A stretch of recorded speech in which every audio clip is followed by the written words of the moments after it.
देखिए 17 तारीख के बाद आप कमलनाथ जी को ढूंढना जी। या तो लंदन में मिलेंगे या पेरिस में मिलेंगे या न्यूयॉर्क में मिलेंगे। भारत की धरती पर मिलेंगे ही नहीं वो।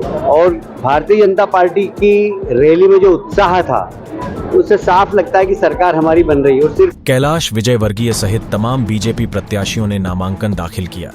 सबसे पहले देवी अहिल्या की प्रतिमा पर किया माल्यार्पण। राजबाढ़ा पर पहुंचे सभी भाजपा प्रत्याशी।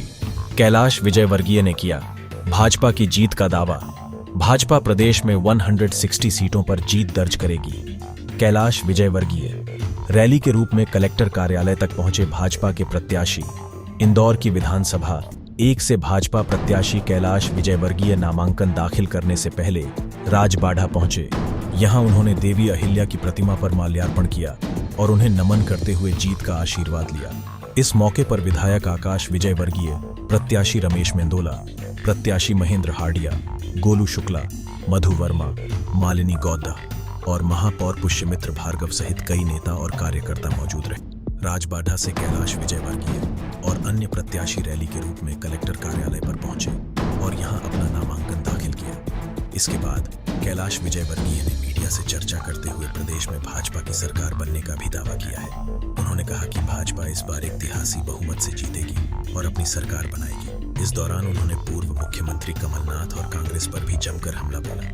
कैलाश विजयवर्गीय ने कहा कि कांग्रेस ने आज जो रैली इंदौर में निकली है उसमें वो मायूस नजर आई है और भारतीय जनता पार्टी की रैली में कार्यकर्ता और नेताओं में एक अलग ही उत्साह नजर आया है। मध्य प्रदेश में बीजेपी की सरकार बन रही है, इस बात की झलक दिखाई दी है। एक सवाल का जवाब में उन्होंने कहा कि कमलनाथ 17 तारीख को होने वाली वोटिंग के बाद कहीं नजर नहीं आएंगे।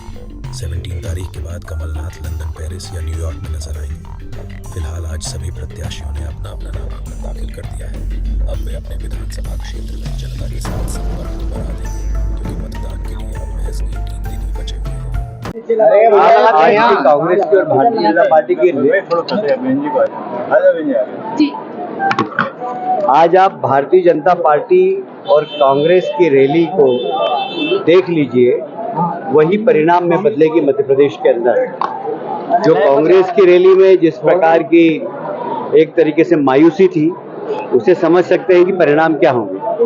और भारतीय जनता पार्टी की रैली में जो उत्साह था उससे साफ लगता है कि सरकार हमारी बन रही है। और सिर्फ इंदौर की 9 सीट नहीं जीतेंगे हम, पूरे प्रदेश में भारतीय जनता पार्टी के विकास का अंडरकरंट चल रहा है। मोदी जी के ऊपर जनता का जबरदस्त विश्वास है और मोदी जी जो कहते हैं वो करते हैं, ये जनता बोलती है। कांग्रेस की तरह नहीं है कि हम किसानों का कर्जा माफ कर देंगे फिर माफ नहीं किया, हम बेरोजगार नौजवानों को रोजगार भत्ता देंगे और फिर नहीं दिया। इसलिए कांग्रेस अपनी विश्वसनीयता हो चुकी है और भारतीय जनता पार्टी की विश्वसनीयता हर दिल के अंदर। संजय शुक्ला जी को आशंका है कि आप उनका नामांकन निरस्त करा सकते हैं, इसलिए उन्होंने श्रीमती जी का नाम से नया आवेदन दिया है नामांकन। अभी राजनीति में परिपक्वता की कमी है। जीतू पटवारी कह रहे हैं कि 20 साल के कुशासन और तानाशाही का अंत होने वाला है, कांग्रेस जीतेगी।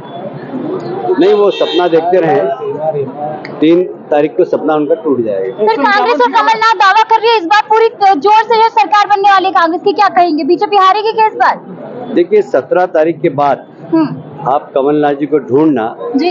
या तो लंदन में मिलेंगे या पेरिस में मिलेंगे या न्यूयॉर्क में मिलेंगे।